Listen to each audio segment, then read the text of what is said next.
Sí. Lo que pasa es que igual, como el semestre ya casi se va a terminar, hay que ver esa clase. Bien, entonces la vamos a ver. Como utilizamos algunas clases para hacer examen y en esas clases que hacemos examen no hacemos clase, pues entonces vamos a ver esa clase como un video. Es una clase de enfermedades nutricionales y ambientales que en realidad es muy fácil. Lo más importante es que se centren en las deficiencias y excesos de vitaminas. Eso es lo más importante. Y ya. Entonces, Y nos quedaría diabetes. La próxima clase veríamos diabetes. Y queda el video para que lo vean. Yo se los envío hoy. Para que lo vean en el momento que deseen. Pero ese VIH ya no entra en el... O sea, la próxima no, este no. Y él nos envió el video de enfermedades. Pues la que vemos hoy, la de otra y el video. O sea, ¿a qué se La clase pasada sí, porque es el video. La clase pasada que fue desde Saavedra, claro, porque pues el parcial es cuando fue antes de la clase. Imagínense que en el primer parcial de patología de los de sistemas, de manera extraña a ustedes les había ido muy mal en el primer parcial, a pesar de que era virtual, y a ellos les había ido muy bien.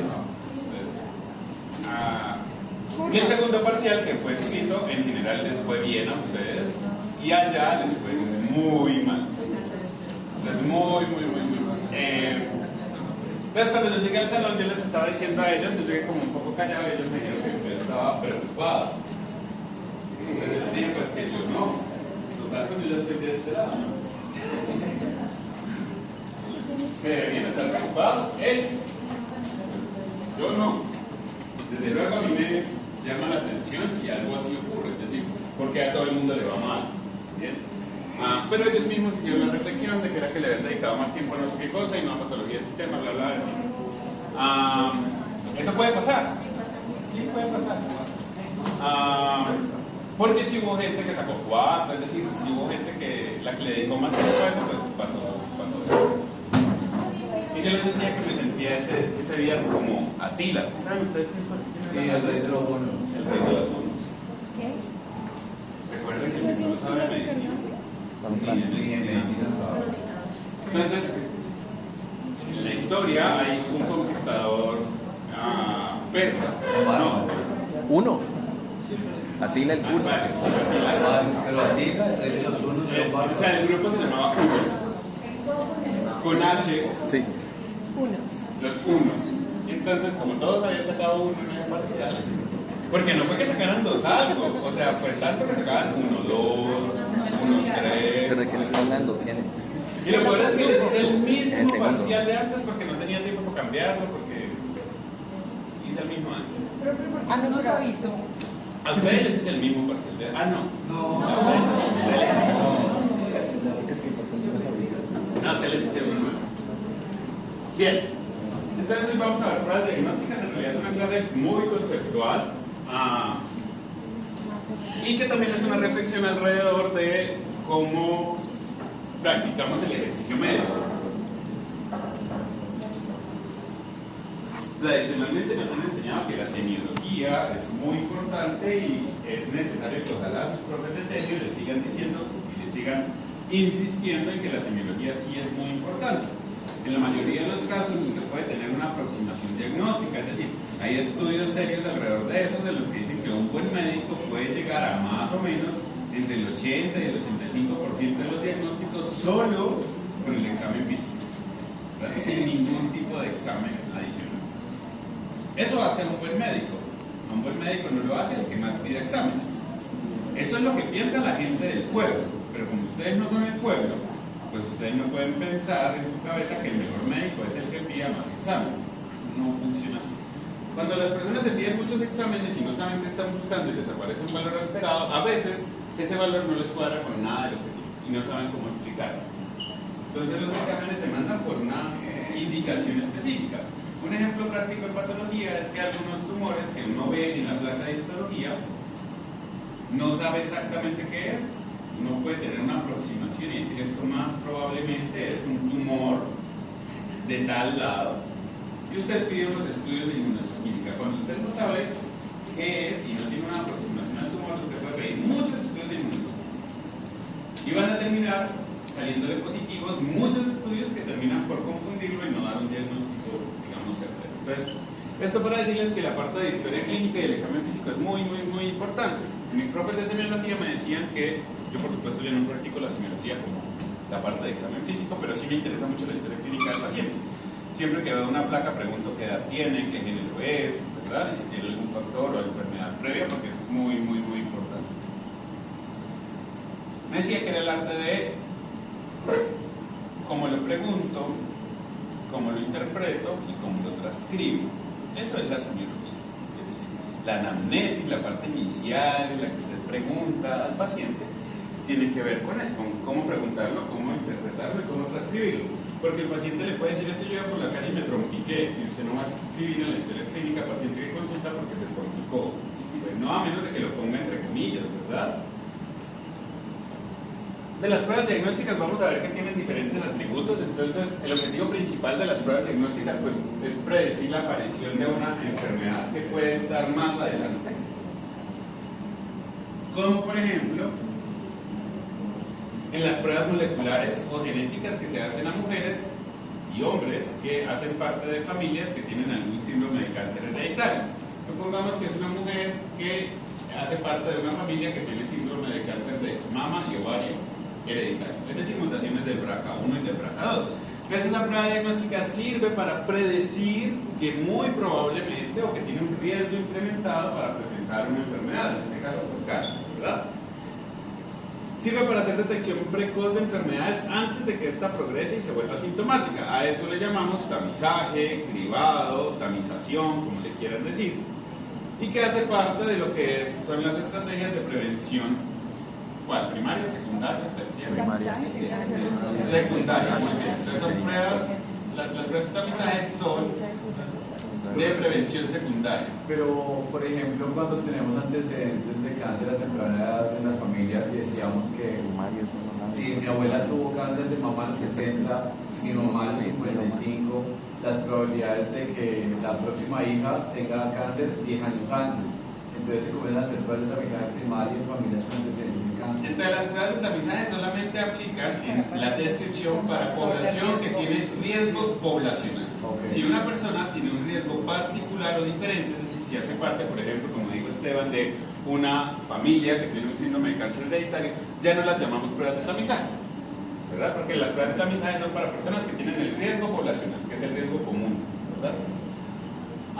Pero está bien eso para poderlas diferenciar entre unas y otras. ¿Cómo le llaman? No, esas son pruebas de diagnóstico precoz y ya, pero no pruebas de tamizaje privado, eso.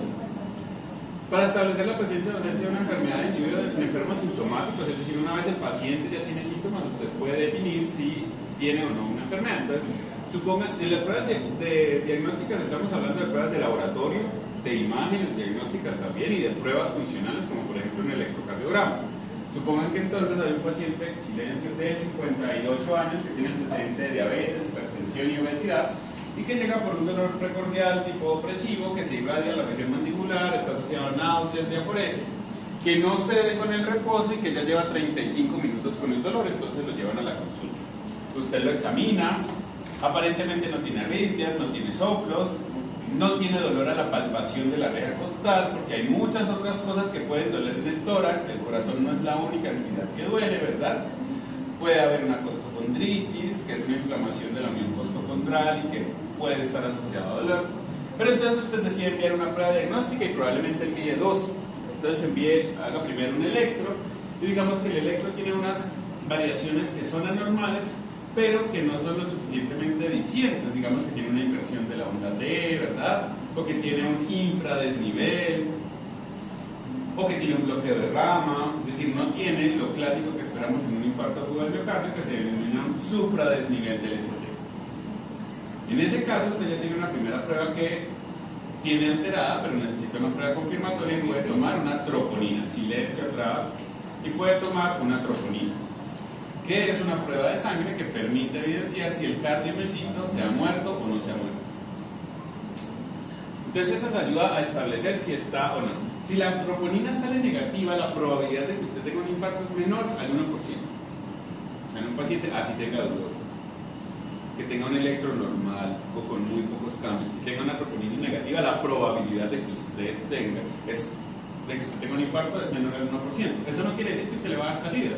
Usted tiene que poder explicar el dolor por otra causa. Usted me va a decir, ¿cómo no? El dolor no es del corazón. No sé dónde es, pero chao. Es decir, puede ser una esofagitis, ¿verdad?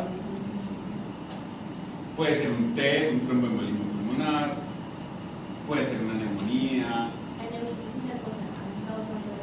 La neuritis puede causar eso, puede ser las personas que tienen, por ejemplo, ¿cómo se llama esto?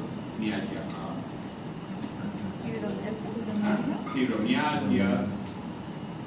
También pueden estar asociados a eso. Puede refinar el diagnóstico de tal manera que impacte en la toma de decisiones terapéuticas, por ejemplo. En la parte inicial del diagnóstico de mama, nosotros vemos los vidriecitos o las laminitas en coloración de hematoxilina eosina. Yo soy capaz de decir que eso es un adenocarcinoma ductal de la mama. Hasta ahí, digamos que el tratamiento no se puede definir porque usted necesita clasificar molecularmente el tumor.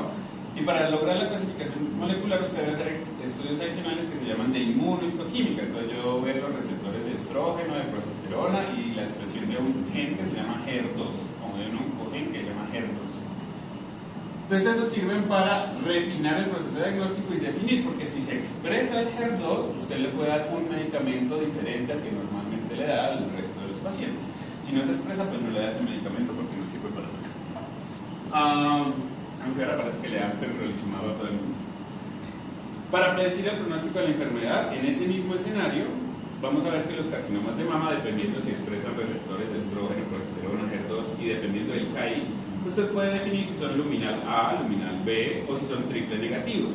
Y en cualquiera de esos grupos usted predice cómo le va a ir al paciente, porque ya se sabe cómo se comportan de manera diferente. Diferente que una persona tenga un carcinoma de mama luminal A, a los que le va muy bien, a una persona que tenga un triple negativo, a los que les va muy mal en general. ¿Verdad? Y para monitorear el curso de la enfermedad, recuerden lo que hacíamos, por ejemplo, con los marcadores tumorales, con el antígeno carcinoembrionario. Pensemos en eso. Un paciente de 55 años que le identificaron una masa en colon y tiene el antígeno carcinoembrionario en 10 o en 20. Lo operan, tiene un adenocarcinoma de colon y después de la cirugía baja a niveles normales que suele ser menor de 5. Entonces digamos que tiene 3. Lo están siguiendo cada mes con niveles en sangre de antígeno carcinoembrionario y hay un mes en el que le aparece en 8. En ese momento hay que hacerle nuevamente una colonoscopia y un TAC de abdomen porque existe la sospecha de que haya una recaída del tumor. Entonces sirve para ver cómo va la enfermedad que ya ha sido diagnosticada o tratada. Es decir, los exámenes no solo son para diagnosticar, sirven para muchas otras cosas más. Las pruebas diagnósticas tienen, por aquí eso ustedes probablemente, la doctora Albaidel les recalcó bastante cuando hablaba de las pruebas diagnósticas en enfermedades infecciosas, y es que tienen un umbral diagnóstico y un umbral terapéutico. Es decir, hay un momento en el que la prueba es francamente positiva. Yo sé que el paciente tiene una prueba positiva. Hagámoslo con las pruebas de embarazo en casa, ¿verdad? Las pruebas de embarazo caseras, pues eso funcionan como un ELISA, ¿verdad? De tal manera que si tiene una sola línea es negativa y si tiene dos líneas es positiva, pero hay algunos escenarios en los que la segunda línea puede ser muy tenue o no aparecer del todo o aparecer solo una parte. En esos casos la prueba cae en una zona de incertidumbre diagnóstica, es decir, usted necesita una prueba confirmatoria, que en este caso pues sería unos niveles séricos de gonadotropina con el licoma. Los pacientes que tienen, por ejemplo, infecciones de vías urinarias, usted le puede hacer un parcial de orina y el parcial de orina puede salir de pronto con leucocituria, es decir, con algunos leucocitos en orina, con una o dos cruces de bacterias, y usted no está tan seguro si el paciente tiene en ese momento una infección urinaria o no. Entonces usted le puede hacer un urocultivo para ver si hay las suficientes unidades formadoras de colonia para decir que el paciente tiene una infección de vías urinarias o no. Las pruebas que son observador dependientes son las que más tienen una zona de incertidumbre. Es decir, dentro de esas están las pruebas que vemos los patólogos y las pruebas que ven los radiólogos. Depende de los ojos del patólogo. Es decir, son pruebas que son observador dependientes y dependen del radiólogo. Pueden haber pacientes, digamos que llega un niño que no es tan delgado y que llega con dolor abdominal, trifosa ilíaca derecha. Tiene náuseas, vómito, el dolor amigrado y tiene un alvarado ahí. Un alvarado es una escala que se utiliza para ver la probabilidad de que usted tenga apendicitis. ¿Bien? Entonces le toman un examen de sangre y si tiene leucocitosis, pero no tan marcada, y el cirujano decide enviar una prueba confirmatoria. Entonces, primero digamos que por protocolo, no sé por qué, por factura probablemente, le van a mandar una ecografía abdominal. Si la persona es delgada es muy fácil, pero si la persona tiene un poquito de panícula adiposo ya no es tan fácil. Entonces, en la ecografía el radiólogo le dice que hay hallazgos inespecíficos. Es decir, no sirve para nada, está en la zona de incertidumbre. Le dice que hay líquido libre en cavidad, pero que no encuentra el apéndice, que no lo ve. Entonces hay que hacerle otra prueba mejor, que sería el TAC, ¿verdad? Una tomografía. Entonces esta zona de incertidumbre diagnóstica casi siempre tiene que ver, o es muy amplia, más bien en los pacientes, en las pruebas que son observador dependientes, pero en las pruebas que no, como por ejemplo en las de bacteriología, porque ahora casi todas las pruebas de bacteriología, el bacteriólogo nunca cuenta los leucocitos, ya no se hace, jamás. Por allá en los hospitales del pueblo, probablemente. Pero del resto, todos son automatizados, todos. Es decir, el bacteriólogo está allí para hacer unos controles de calidad en la mañana y ver que en la mañana la máquina quedó perfectamente funcionando para que todo el día procese las muestras solito. Es decir, el bacteriólogo en el microscopio ya no es tan frecuente. Se utiliza más, por ejemplo, los bacteriólogos cuando tienen que hacer los cultivos, para eso sí, pero para las pruebas como hemograma, función renal, pruebas de inmunofluorescencia, casi todas las pruebas que se hacen son automatizadas, casi todas. Y eso no le ha quitado el trabajo a los bacteriólogos. Los modernizó, que fueran mejores, ¿verdad? En patología existen algunas ayudas digitales. Por ejemplo, yo tengo que calcular algo que se llama el índice de proliferación celular, que eso básicamente, digamos que todas ustedes son células de un tumor maligno. Y yo tengo que contar cuántos de ustedes están en mitosis. Y es muy mamón uno en el microscopio, pero no sé contar cuántos de ustedes están en mitosis. Así que uno puede, si tiene la lámina escaneada, mucho mejor, pero si usted no tiene la lámina escaneada, pues le puede tomar una foto al microscopio, carga la foto a una página y la página le dice, ok, el 25% de aquí está en mitosis. Y me ahorro el tiempo de ponerme a contar uno por uno. Y eso no quiere decir que me va a quitar el trabajo. Hay una prueba que siempre va a estar por encima de las demás y es la que se utiliza como punto de comparación cada vez que se hacen estudios de pruebas diagnósticas. Se utiliza la prueba Gold Standard. De siempre que ustedes vean un estudio de una nueva prueba diagnóstica para el diagnóstico de, no sé, de Leishmania, de lo que ustedes quieran, siempre la van a comparar con la prueba Gold Standard. Entonces es la mejor prueba que esté disponible en ese momento para establecer el diagnóstico de una enfermedad. Los cálculos biliares, los cálculos biliares suelen ocasionar colecistitis. La colecistitis es una inflamación de la vesícula y se cura igual que la apendicitis. Es decir, hay que operar. La ecografía tiene una sensibilidad y una especificidad por arriba del 90%. Es muy buena diciendo cuando un paciente tiene colecistitis. Además que una ecografía es muy barata. O sea, si usted la compara con otros exámenes como una resonancia, una tomografía, ¿verdad? Es muy barato. Pero el examen Gold Standard en realidad se llama IDA Scan, con H-I-D-A. El IDA Scan es un examen de biología, de medicina ¿cómo se llama esto? De la ley que están tratando de tramitar ahorita. Algo parecido a molecular, pero no. Medicina nuclear, no molecular. Entonces es un examen de medicina nuclear en el que usted administra al paciente un metabolito que está marcado con un hisopo radioactivo. Usted lo administra, eso se metaboliza, se absorbe, va al hígado y del hígado debe liberarse y usted capta una imagen de ese momento. Se supone que cuando se libera debe bajar, entrar por el cístico hasta la vesícula, pero también debe continuar por el colédoco y salir hasta el duodeno, ¿verdad? Eso es lo que ocurre normalmente. Sí, en el IDASCAR, el líquido o el metabolito, usted lo ve en la imagen bajando por el hepático derecho, el hepático izquierdo, el hepático común, y no entra al cístico ni a la vesícula, es positivo, es decir, el paciente tiene colecistitis. Pero si entra a la vesícula, el paciente no tiene colecistitis. Entonces, ese es el examen gol estándar, pero casi en muchos escenarios, no casi siempre, sino en muchos escenarios, el examen gol estándar es muy costoso. Y hay otros exámenes que tienen un rendimiento similar al gol estándar, que son mucho más baratos y de mejor rendimiento. Pero eso sería solamente para enfermedades Ese sería solo para colecistitis aguda, para nada más. Porque, por ejemplo, si el paciente tiene una complicación que se llama la coledocolitiasis, es decir, que los cálculos en lugar de estar en la vesícula se pueden ir por el conducto colédoco, pues entonces allí hacen la colelitiasis. Entonces, en esos escenarios, usted envía al paciente una colangioresonancia.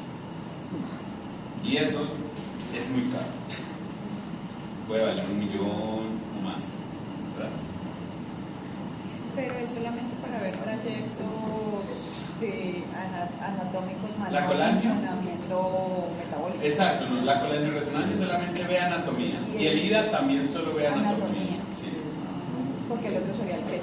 El otro es un PET scan que eso ve más actividad metabólica y lo utilizo sobre todo en sospecha de neoplasias malignas. Acá hay un ejemplo, por ejemplo, acá hay un ejemplo de algunos marcadores que podemos utilizar en lesión cardíaca con pacientes que tengan infartos. Antes se utilizaba mucho creatinquinasa, o sea, ya no se utiliza porque eso es obsoleto. De hecho, hay varios tipos de creatinquinasa. Hay una que es creatinquinasa total, otra que es creatinquinasa BB, que significa brain o de cerebro, ¿verdad? Porque se ve o se identificó inicialmente en el cerebro. Hay otra que se llama MM, que es de músculo, y hay otra que se llama MB, que es la que más frecuentemente está asociada a la elevación del corazón. Lo que pasa es que es muy poco específica, es decir, que se puede elevar por muchas otras condiciones. Como por ejemplo, si un paciente hizo ejercicio, si tiene un tromboembolismo pulmonar, si sufrió un trauma contuso, si tiene neumonía. Es decir, hay un montón de entidades que pueden elevar la creatinquinasa MB y no necesariamente quiere decir que el paciente tenga un infarto agudo del miocardio. En la actualidad, afortunadamente, contamos con la troponina y particularmente con la troponina I. La T ya no se utiliza. Es decir, todas de aquí para arriba ya son obsoletas. La única que se utiliza es la troponina I y la sensibilidad de especificidad es muy buena. Esa es la que yo les digo que si un paciente tiene una troponina I negativa, la probabilidad de que tenga un infarto es muy baja, menor al 1%.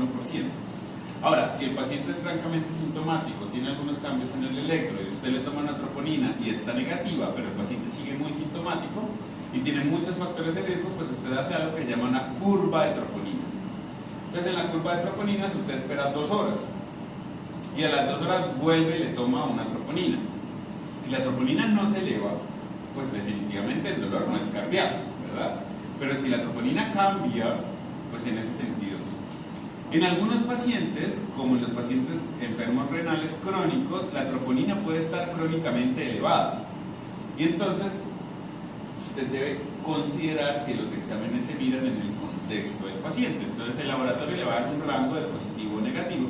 Pero si a usted le sale una troponina positiva en un paciente con enfermedad renal crónica, pues usted no va a decir en ese momento que tenga un infarto, a menos de que tenga un supradesnivel del ST. Usted va a esperar y va a hacer otra vez una curva de troponina. Y al hacer la curva de troponina, si no cambió, si no hay un delta de la curva de troponina que sea más del 20%, el paciente no tiene un infarto. Es decir, tiene acumulada esa troponina porque tiene una enfermedad renal crónica que no le ha permitido depurar. Entonces, los resultados de las pruebas pueden ser de diferentes tipos, pueden ser resultados nominales, ordinales o cuantitativos continuos. Es decir, los resultados nominales son los que las pruebas solamente dicen positivo o negativo, ¿verdad? Eso es lo nominal. Es decir, que son como cualitativos, como las pruebas de embarazo caseras, o es positiva o es negativa, ¿verdad? Hay otros que son ordinales. Aquellos que son ordinales generalmente se expresan en medicina como fracciones, es decir, como una relación. Por ejemplo, las pruebas que se hacen para detectar sífilis. Entonces, se hablan en diluciones. Entonces, digamos que un paciente tiene una prueba que es positiva en una en 16 diluciones, por ejemplo. Ese paciente tiene menos, digamos, carga que un paciente que tenga una prueba positiva en 1 en 64 diluciones. Ese que tiene 1 en 64, pues quiere decir que tiene tanta enfermedad o tanta carga de enfermedad que aun cuando yo diluyo esa muestra en 64 veces de manera exponencial, sigue estando positivo, ¿verdad? Hay otros que, por ejemplo, las personas que en algún momento tuvieron sífilis y les dieron tratamiento quedan con algo que se llama una huella inmunológica. Y la huella inmunológica del paciente puede tener, por ejemplo, positivo 1 en 2 diluciones. Pero cuando usted ya hace 1 en 4 y está negativa, pues usted más probablemente piensa que eso es una huella inmunológica y no que se considera una enfermedad. Entonces, cuanto más grande sea el número del denominador, más carga de enfermedad tiene el paciente, ¿verdad? Pero siempre arriba va a ir 1, entonces 1 en tantas. Esas son las ordinales, pues porque ordena de menor a mayor. Y hay otras que son las 4 o 6 no, son como las gigas. gigas. Entonces, usted lo multiplica por él mismo, entonces 2, 4, 16, y luego se pone 32, 64, 128, 256. Ahora, en cuanto a las cuantitativas continuas, son las otras pruebas que vemos como la troponina. La troponina les dice que negativo es si está menor a 0.04. Todo lo que esté por arriba de eso es positivo, ¿verdad? A pesar de que nos dan un valor, pues a usted le interesa sobre todo si es positivo o si es negativo. Es como el dímero D. El dímero D que se utiliza para tromboembolismo pulmonar, que también es un examen de sangre, el valor es 500. Si usted tiene menos de 500 está negativo, si tiene más de 500 está positivo. Por supuesto, siempre considerarlo en relación a los pacientes, a la patología del paciente. Los pacientes con neumonía tienen dímero D aumentado. Los pacientes que les han practicado una cirugía reciente tienen dímero D aumentado. Entonces no necesitan. Otro ejemplo que podemos poner allí son los pacientes a los que se les mide el PSA o el antígeno específico de próstata, ¿verdad? Con el PSA hay que darle algunas recomendaciones al paciente antes de medirle el PSA. Se mide en sangre. Pues uno es que no vaya a tener actividad sexual en los últimos 3 días, que no vaya a montar bicicleta, que no vaya a ir a cabalgata, que no tenga sexo anal receptivo, es decir, no puede tener actividad sexual al menos en los últimos 3 días. Porque eso puede alterar los valores del PSA. Incluso las infecciones de vías urinarias, los pacientes que tienen sonda vesical, todas esas cosas pueden alterar el valor del PSA. Por eso les digo que siempre interpreten el examen con el paciente. No vayan a interpretar exámenes porque sí. Cuando los familiares de uno le mandan exámenes, como, ay, mira que si usted le puede mirar este examen a no sé quién cita. Pues primero pregunta por qué se lo enviaron, ¿verdad? Si esa persona sufre de algo, cuál fue la indicación para que le enviaran ese examen. Porque si solamente quiere saber si está dentro del rango de normalidad, pues que mire ahí al frente. Porque ahí al frente va a decir que lo normal es entre tanto y tanto, ¿verdad? Por supuesto que cuando ustedes ya vieron una epidemia, ¿cierto? Sí, cuando ustedes vieron, esto sí lo vieron en epidemias, sí. Entonces esa tabla ahí del 4x4, eso siempre lo han visto en la epidemia. Entonces las pruebas pueden tener diferentes resultados que podemos medir dependiendo de los resultados y de si la prueba de verdad es capaz de identificar a los pacientes como enfermos o como sanos, ¿verdad? Un verdadero positivo es un paciente que tiene la enfermedad. Por ejemplo, ese paciente que les ponían en el caso clínico del VIH, suponiendo que solo le hubieran hecho anticuerpos, pues sería un falso negativo. Porque si los anticuerpos están negativos, pero el paciente sí tiene la infección del VIH, pues es un falso negativo, ¿verdad? En cambio, si el paciente, por ejemplo, si es un hijo de una madre que tiene VIH y usted le hace una prueba de anticuerpos a ese bebé, le va a salir un falso positivo, porque la prueba le da positivo, pero probablemente el bebé no tenga VIH, ¿verdad? Y pues el verdadero negativo es en realidad que la prueba le da negativa y pues no tiene. En cuanto a la sensibilidad y especificidad, es de algo de lo que se habla mucho en las pruebas diagnósticas y que es necesario que ustedes sepan que aunque hay pruebas que utilizamos mucho, suelen ser muy poco sensibles y específicas, como por ejemplo la vaciloscopia de esputo, es decir, cuando un paciente sospecha tenga tuberculosis y se les dice que lo que desgarre lo lleve en un tarrito para poderlo ver al microscopio, ¿verdad? La máxima sensibilidad y especificidad de una prueba es 100%, es decir, si una prueba tiene el 100% de especificidad y el 100% de sensibilidad, quiere decir que no se le pasa a ningún enfermo y no se le pasa a ningún santo. ¿La prueba es poco? Todos los científicos. La prueba, yo les dije que la ecografía para ver la colecistitis aguda tiene una sensibilidad más o menos entre el 92 y el 95%, una sensibilidad de especificidad más o menos. ¿Cuánto creen que es la de una prueba de esputo? Es decir, usted le dice al paciente, usted tiene que ir, espectorar lo que le salga lo trae acá y el bacteriólogo lo ve en un microscopio. ¿Creen que es alta, bajita, más del 50, menos del 50, más del 80, menos del 80? Es baja, pero por el tipo de muestra. Entonces, depende mucho del tipo de muestra. Estas pruebas de esputo suelen tener una sensibilidad bajísima, como el 20%. Y por eso es que se les hace seriada. Entonces, cuando usted repite una prueba, aumenta la sensibilidad y aumenta la especificidad. Es como si usted está jugando a una rifa y si usted compra muchas boletas, pues tiene más probabilidad de que se gane la rifa, ¿verdad?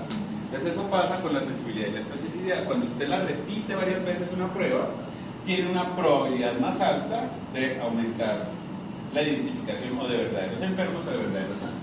Entonces, ¿ah? Hay un ratón. ¿Qué? Hay un ratón. ¿Hay un ratón? Sí. Hay un ratón que entrenas para que pueda diagnosticar un. Sí, hay un ratón. Usted casi me hace levantarnos pies.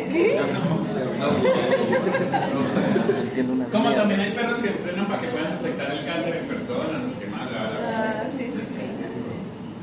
Ahora, en cuanto a la sensibilidad, pues es la probabilidad de que alguien que tiene una enfermedad de verdad tenga un resultado positivo en la prueba.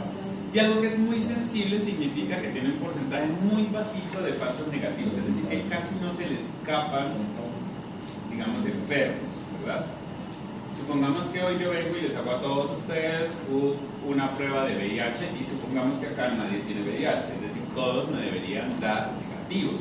Eso habla de la especificidad, la probabilidad de que alguien que no padece la enfermedad tenga un resultado negativo, es decir, una prueba muy específica es aquella que me da pocos falsos negativos, ¿verdad? Estos falsos positivos. Por ejemplo, las pruebas que hay de cuarta generación tienen una sensibilidad y una especificidad alrededor del 95%. Esas pruebas que usted va a la EPS y le toman como una muestra de sangre como si fuera una glucometría y la ponen en una prueba como si fuera una prueba de embarazo, eso es un ELISA, ¿verdad? Ese ELISA de cuarta generación tiene una sensibilidad bien alta, alrededor del 95%. Bien, en relación a las pruebas de tamizaje, ¿ustedes creen que me interesa particularmente que sea muy sensible o que sea muy específica? Específica. Entonces la voy a aplicar a la población en general, la población que no tiene riesgo. Y no es una prueba confirmatoria, es una prueba de tamizaje, es decir, es una prueba inicial. Especificidad. Yo quiero que sea más sensible. Es decir, no me importa si se me pasa un falso positivo porque luego yo tengo que hacer una prueba confirmatoria, entonces luego voy a descartar a esa persona. Pero si no es muy sensible, sino que solo es muy específica, se me pueden pasar algunos casos positivos. ¿Bien? Entonces las pruebas de tamizaje suelen ser muy sensibles, a veces son poco específicas, no importa, porque es una prueba de tamizaje, no es una prueba de diagnóstico. Entonces, detección precoz antes de que la enfermedad se vuelva sintomática. Recuerden, si a mí me da un cáncer, que me dé el in situ, ¿verdad? Entonces, dentro de estas pruebas de tamizaje podemos poner, por ejemplo, la citología cérvico-vaginal como prueba de tamizaje. Podemos poner la sangre oculta en heces como prueba de tamizaje para cáncer colorectal, ¿verdad? O la colonoscopia, que también sería parte. O la mamografía como prueba de tamizaje para cáncer de mama. Existen otras herramientas que no son pruebas como las que conocemos, sino por ejemplo en psiquiatría existen varias pruebas de tamizaje para enfermedad o para, por ejemplo, para riesgo de suicidio. Entonces hay pruebas de tamizaje que me dicen si una persona tiene en este momento un riesgo elevado de suicidio. En cambio, el diagnóstico temprano, que sería en el caso, por ejemplo, de lo que presentó Esteban, de la mujer joven, ¿verdad?, que ya tiene unos factores de riesgo, yo estoy tratando de buscar activamente en esa persona una enfermedad. Screening o tamizaje es un artículo, lo mejor es decir tamización o cribado. Pero, como lo diría mi papá, como lo haga le queda bien. Como lo diga, no importa. Lo importante es que entienda el concepto de qué es el tamizaje. Ahora, en las pruebas de tamizaje, a ver si vamos a adelantar así. En las pruebas de tamizaje yo busco encontrar siempre la enfermedad antes de que genere cualquier síntoma. Así que se aplica a población que está asintomática. Si usted aplica una prueba a un paciente que ya tiene síntomas, ya no es una prueba de tamizaje, es una prueba de diagnóstico. ¿Busco qué prueba? Que no tenga ningún síntoma, ninguno. Las mujeres que van a una cita, una mujer de 55 años que va a una cita porque tiene una masa en la mama, muy probablemente no le indiquen una mamografía con tamizaje. Le van a mandar una ecografía probablemente y una biopsia de la masa, ¿verdad? Porque ya hay un riesgo aumentado, porque ya hay un síntoma de la mama. Ahora, las pruebas de tamizaje pueden ser de dos tipos. Pueden haber pruebas de tamizaje que son de tipo poblacional y pueden haber otras pruebas de tamizaje que son de oportunidad. Las mejores son las de tipo poblacional y es las que deberíamos tener en nuestro sistema de salud, en algo que ha sido, ojo, lo que voy a decir no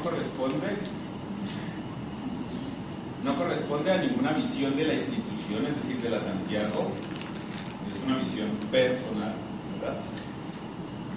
El sistema de salud, como ha funcionado en Colombia, el que conocemos, tiene múltiples beneficios que no se encuentran en otras partes del mundo, con todos los grandes defectos que queramos decir del sistema de salud.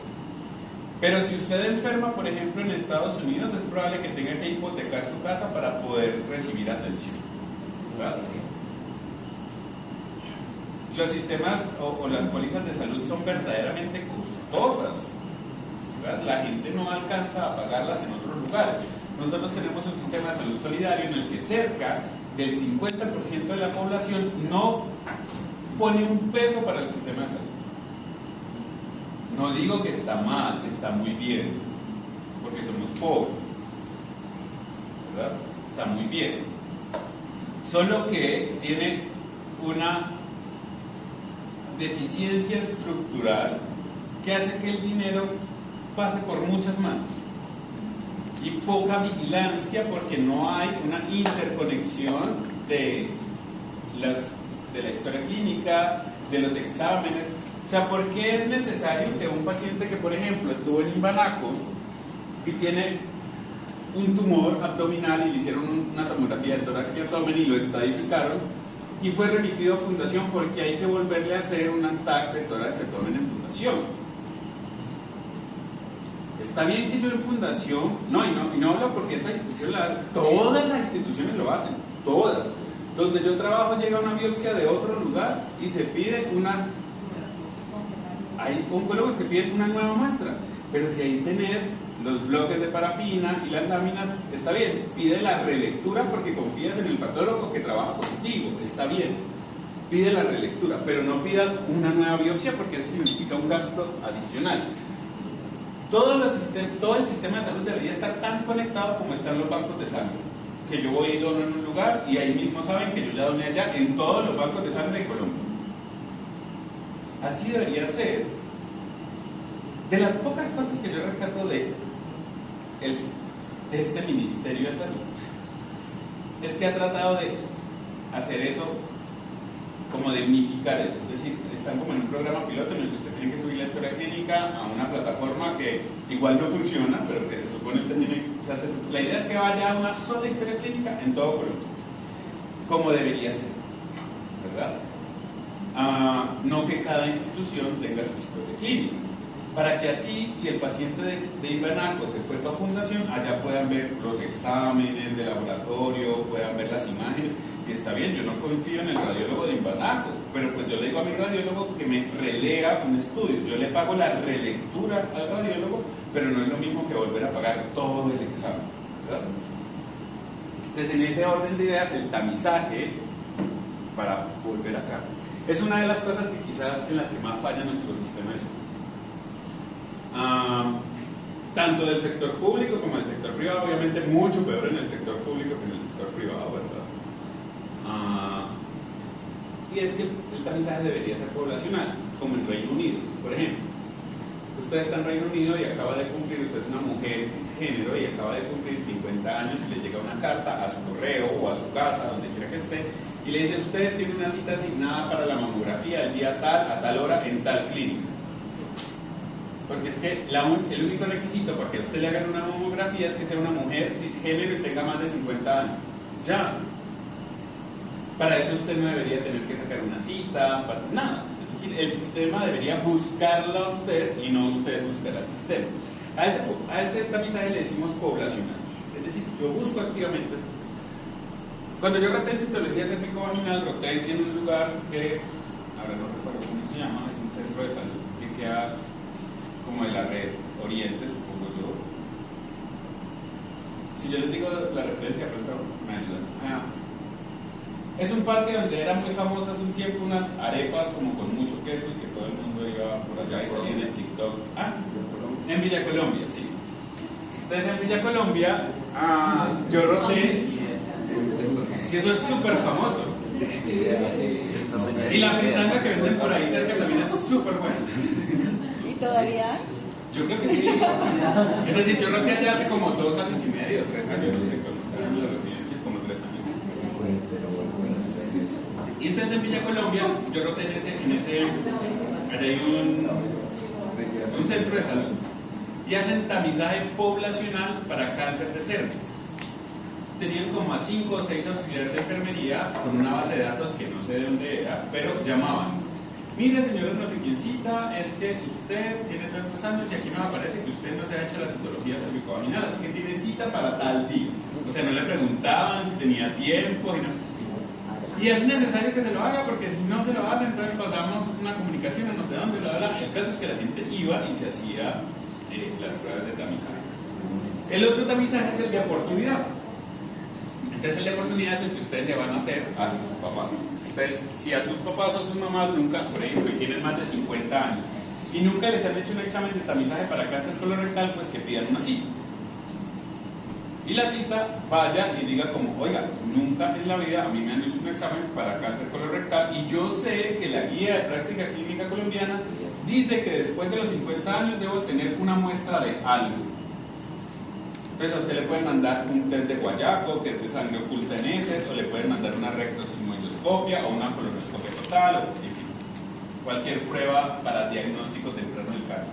Pero si ustedes tienen mamás o papás mayores de 50 años, lo que pueden empezar a hacer como futuros médicos es llevarlos a pruebas de tamizaje, ¿verdad? No hay nada que impacte más en las personas que el diagnóstico temprano del cáncer. No hay nada que impacte más. Entonces, y las mujeres, pues mamografías. Si tienen más de 50 años y nunca les han hecho una mamografía, váyanse a que cita por el médico general. Entonces, ese es el de oportunidad en el que usted va, incluso puede ir por otra dolencia: no, es que me duele la rodilla, no sé qué más, y el médico: ay, ¿usted cuántos años tiene? Nunca le han hecho tal cosa. No, venga, la meto en el programa de tamizaje de tal cosa. Ese es el de oportunidad, en el que no la buscaron, en el que usted llegó al sistema de salud. Entonces, ¿en cuáles escenarios yo hago pruebas de tamizaje? Pues recuerden que las pruebas de tamizaje se le van a aplicar a muchas personas, así que yo tengo que hacerlo a enfermedades que tengan alta prevalencia e incidencia de la enfermedad, como por ejemplo el cáncer de cervix, ¿verdad? Que está entre los 5 primeros cánceres en nuestro país, porque somos pobres. Un país de lluvia mayor. Otra que cause mortalidad, porque si yo voy a investigar una enfermedad o incapacidad, pues mortalidad, o enfermedad, carga de enfermedad o muerte. ¿Por qué? Porque yo voy a investigar una enfermedad que no causa ni muerte ni enfermedad. No sirve. Porque es una estrategia de salud pública y es a muchas personas. La otra es que disminuye la calidad de vida. Si esa persona se ve francamente afectada por esto, pues desde luego que hay que hacer pruebas de tamizaje. Y la otra es que genera pobreza. Y el cáncer genera pobreza, el cáncer de cervix genera pobreza porque en muchos escenarios esta mujer es la cabeza del hogar. Y entonces deja de suministrar dinero para el hogar. Y todas las personas que dependen de ella, pues ahora caen en un círculo peor de pobreza, ¿verdad? Entonces esas son algunas de las indicaciones y los atributos de la prueba de tamizaje. Quizás uno muy importante es que sean de bajo costo. Eso es importantísimo, que sean muy baratas. Si las pruebas son muy caras, pues no las puede hacer todo el mundo. No sirven. Por ejemplo, en nuestro país, yo ya les conté eso, que nosotros habíamos hecho un estudio para ver si había que modificar la edad de tamizaje de cáncer de mama y que solamente era importante subir la edad pero no bajarla, pues porque igual se iban a morir. Y era muy costoso para el sistema de salud. Muy. Entonces, pues no. Ahora vamos a sacar una de cáncer de colon, pero cuando ya lo saquemos se les muestro lo que hicimos de eso. Deben ser muy seguras y deben ser aceptadas por la población. Al principio la citología no fue tan aceptada, pues una especuloscopia, una citología en una población francamente religiosa, en la que existe un pudor alrededor del área genital, pues era difícil que las mujeres accedieran a que fueran a un ginecólogo o ginecóloga o a un auxiliar de enfermería, porque en muchos lugares las toman auxiliares de enfermería, ¿verdad? Que fueran cada 2 años o cada 3 años. Las mamografías, por ejemplo, las mamas de las mujeres también siguen siendo un tema tabú, a pesar de que los hombres pueden salir sin camisa en todas las fotos y demás, las mujeres no, ¿verdad? Pero los hombres sí pueden salir sin camisa y no pasa absolutamente nada. Entonces, muchas mujeres además tienen preconceptos alrededor de la mamografía. No, que es que eso termina generando cáncer. Porque mire que en el sequioncito se le hicieron y le dio cáncer. Pues obvio, se hace para eso, para identificar el cáncer. Esa mamografía pues no disminuido, sino que la han cambiado más que todo por ecografía, por el trauma. Es que hay muchas personas que les duele mucho la mamografía, porque se hacen 2 proyecciones. Entonces se hacen supero inferior y lateromedial, o medio lateral, como quieran, para verla siempre en 2 proyecciones. En los escenarios donde ustedes más frecuentemente se relacionan, pues desde luego que se hace más ecografía. Pero si vamos al pueblo, pues la mamografía sigue siendo... Incluso en mujeres, por ejemplo, y también tiene que ver con que muchas mujeres tienen implantes mamarios. Y los implantes son una contraindicación para hacer mamografía. Entonces hay que hacer eco o resonancia, una de esas dos. Por supuesto, yo no le puedo hacer resonancia a toda la población porque sería carísimo y quiebra el sistema de salud, ¿verdad? Y la otra es que sea altamente sensible y específica en forma conjunta.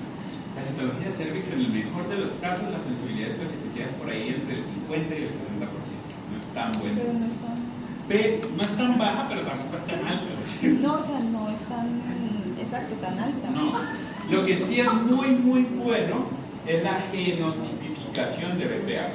Eso sí, es decir, ver si tiene BPH positivo o no. Sí. La sensibilidad y especificidad es cerca del 90 y algo %. La genotipificación de BPH está más ampliamente distribuida en Colombia después del COVID. Antes era súper difícil hacer pruebas de PCR, o sea, había casi solo en Bogotá. O sea, en el resto del país no hacían pruebas de PCR. Después del COVID, algo bueno que nos dejó el COVID es que la PCR ya se hace en muchos lugares, o pruebas de inmunología.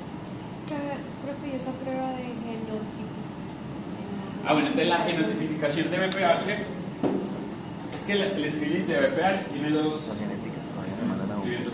tiene dos escenarios grandes. Uno es las mujeres que están entre 25 y 29 años. Esas mujeres que están entre 25 y 29 años, usted les hace solo citología cervicovaginal. Luego, cuando veamos gineco, vemos por qué. Entonces, entre 25 y 29 años, usted hace un esquema de 1-3-3 haciendo citología cervicovaginal convencional o Papa Nicolau. Es lo que hace. Pero desde los 30 y hasta los 59, creo, usted hace ADN, BPH, pero lo hace 1-5-5. ¿Qué es? Es decir, Eso 133 o 155 quiere decir, lo hace hoy si sale normal a los 3 años y si sale normal a los 3 años. Acá lo hace hoy si sale normal a los 5 y si sale normal a los 5 años. ¿Eso por qué? Porque resulta que en nuestro país, como en casi todos los países pobres, el BPH es una condición necesaria y suficiente para que dé cáncer de cervix. Es decir, casi que todos los cánceres de cervix en Colombia están asociados al BPH.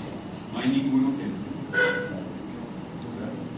Por eso es que la vacunación es tan importante. Ahora, si alguna de ustedes no tiene la vacuna, ¿todas la tienen? Pues yo me imagino que sí, porque si en sistemas que están mayorcitas que ustedes no lo tienen. Si no la tienen, todas las personas que sean menores de 35 años aún se pueden aplicar la vacuna. Las que tengan más de 35 no quiere decir que no se la puedan aplicar, solo que la efectividad es muy baja y que la vacuna vale 1.800.000. Y esa prueba, profe, es, o sea, se puede enviar por el post, después la cubre. Sí, esa prueba era la prueba que hacían en Villa Colombia. No. Entonces la genotipificación de BPH es como una citología, es más o menos el mismo procedimiento, ponen un espéculo, toman un poquito de secreción de allí, lo ponen en un líquido y ese líquido hace una PCR por reacción en cadena de la polimerasa e identifica el ADN del BPH. Y además, silencio, como existen cerca de entre 100 y 150 genotipos, de una vez digan todos genotipo y no vayan a decir nunca serotipos. No hay serotipos del VPH, genotipos. Hay serotipos del dengue, pero no hay serotipos del VPH, genotipos del VPH. De los genotipos hay entre 100 y 150, muchísimos. Siempre nos dicen que el 6 y 11 causa verrugas y el 16 y el 18 causan cáncer, pero hay muchísimos más que causan verrugas y muchísimos más que causan cáncer, ¿verdad? Solo que esos son los más importantes. Como es una condición necesaria y suficiente, si usted no tiene VPH, pues no hace falta ver las células porque usted no va a tener cáncer. Si usted tiene VPH, entonces hay que ver las células, ¿verdad? Para ver si el VPH ya causó algún cambio en las células. Recuerden que los cambios por infecciones son crónicos. Yo necesito 15, 20 años de una infección crónica por VPH para que genere cáncer. Las infecciones cortas no generan cáncer. ¿En qué impactan los programas de cribado, de tamizaje? Pues definitivamente en la sobrevida. Si usted le diagnostican un cáncer colorectal in situ, pues es diferente a si se le diagnostican en un T4, N2, MS. Ya se va a morir, ¿verdad? Bien, ¿cuáles son como los principales riesgos que tiene los programas de tamizaje? Uno es que la prueba de pronto no sea tan segura. La otra es el efecto de etiquetar pacientes. Como somos una sociedad tremendamente religiosa y yo encuentro muy pocos beneficios de la religión y muchos defectos de la religión, dentro de esos, el sentimiento de moralidad suprema, es decir, yo que soy religioso soy mejor que los que no son religiosos, hace que el sexo, por ejemplo, que es concebido en la religión, en muchas religiones solo para procrear y no para disfrutar, ¿verdad? Haga que haya un tabú grande alrededor de los genitales. Entonces, si a usted va y le hacen una prueba de VPH, pues la empiezan a etiquetar. India, vagabunda, no sé qué más. O sea, de todo le van a decir. Cuando el 90% de la población en el mundo han o hemos estado, no sabemos, en contacto con el VPH. El 90% de la población sexualmente activa. Lo que pasa es que la mayoría de las infecciones por VPH resuelven solas. Hasta el 70 al 80% del VPH resuelve solo, el cuerpo lo elimina. Eso es mentira de que una vez usted se infecta de VPH, quedó con el VPH para el resto de su vida. Falso, mentira. Como es mentira que los hombres somos vectores. No, los vectores son los agudos. En el DNA. Sí, los vectores es un bicho que no sufre la enfermedad, ¿verdad? Pero pues los hombres no somos vector de eso, porque pues a los hombres también nos puede dar cánceres asociados al VPH, cáncer de pene, cáncer de cavidad oral, cáncer de laringe, cáncer de senos paranasales, cáncer de región anorrectal, es decir, hay un montón de cánceres que están asociados al VPH y que también nos dan los hombres. Así que en ese sentido no somos, eso no lo vayan a decir por allá, por favor. Qué vergüenza no decir que el hombre es un vector del VPH. Pero un poquito sí. No, porque un vector es un organismo que no se infecta, Exacto. que no padece la enfermedad. Es un No se portador, infecta. pero sí es un portador. No, al contrario. No, porque las mujeres también, Que no le da que le da la infección, pero no la enfermedad. también le da la enfermedad, ¿no? Que tienen cáncer. No, el vector, el vector. El vector Le da la infección, pero no la enfermedad. puede tener infección, es decir, puede tener una viremia, pero no, es como el triatomino con el Chagas, o sea, al triatomino o pito nunca le va a dar Chagas. Eso es un vector. La chaga es humana. Sí le da la infección, pero no la enfermedad. Bien. Pero no somos vectores, porque en ese orden de ideas, pues las mujeres también serían un vector. Claro. Y pues no. Otro de los riesgos y beneficios es que el tratamiento haga más daño que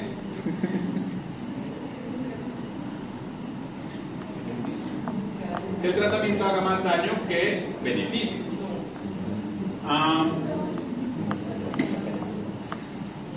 Por ejemplo, nuestro proyecto de grado con Andrés en patología fue de cáncer de tiroides en Colombia. Y lo que pudimos identificar es que después como del 92 en el mundo, particularmente en Latinoamérica, los casos de cáncer papilar de tiroides empezaron a incrementar muchísimo, mucho. Y empezamos a ver qué cosas había, o sea, qué cosa hay que pueda uno relacionar con eso. Alimentación. Y hay dos Plástico. hitos grandísimos en la historia de Colombia que pueden explicar un poco eso. Uno es la introducción de la sal yodada. Ay, yo. Y el yodo Sí, sí. se ha visto relacionado con tiroiditis linfocítica. Es un proceso crónico de inflamación de la glándula tiroides. Recuerden que todos los procesos crónicos de inflamación pueden llevar a cáncer. Todos. Y dos, que para esa época llegaron las ecografías y el backup de tiroides en Colombia. Entonces, en muchos escenarios, cuando usted implementa un programa de tamizaje, empieza a ver que hay una incidencia grandísima. Pero no es cierta. Es decir, esos casos ya existían, solo que antes no se diagnosticaban.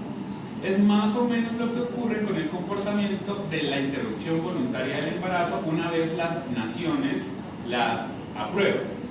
Entonces, aparece aparentemente un registro altísimo, luego se estabiliza. No es que antes eso no estuviera, lo que pasa es que ahora yo empecé a registrarlo porque ya es legal.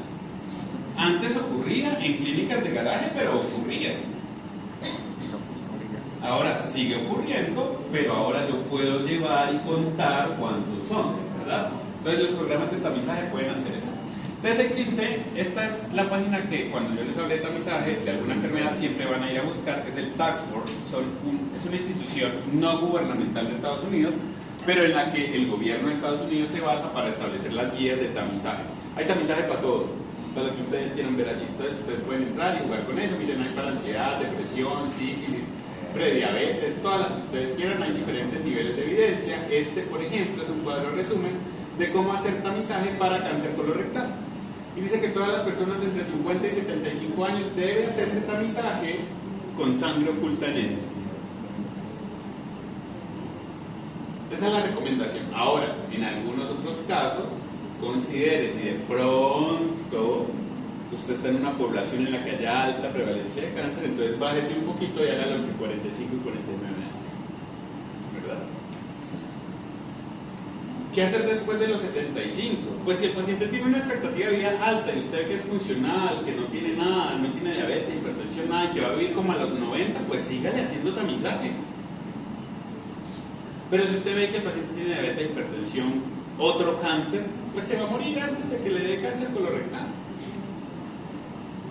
En Colombia existen las guías de práctica clínica y las guías Esto es un ejemplo de lo que les había comentado acá. No me interesa que se lo aprendan, no se los voy a preguntar, es solamente para cuando vayamos a patología de sistemas. Y ya. Profe, de eso que es lo más importante. Entonces, ¿qué cosas puedo preguntar? Esto es uno, los objetivos de las pruebas. Sí. Dos, ¿cuáles son los atributos de una prueba de tamizaje? Que sea, o sea, una que sea barata, que sea aceptada, esas cosas. ¿Qué es sensibilidad? ¿Qué es especificidad? ¿Qué es un falso positivo? ¿Qué es un falso negativo? Eso. Pero con caso clínico. No. Preguntar así.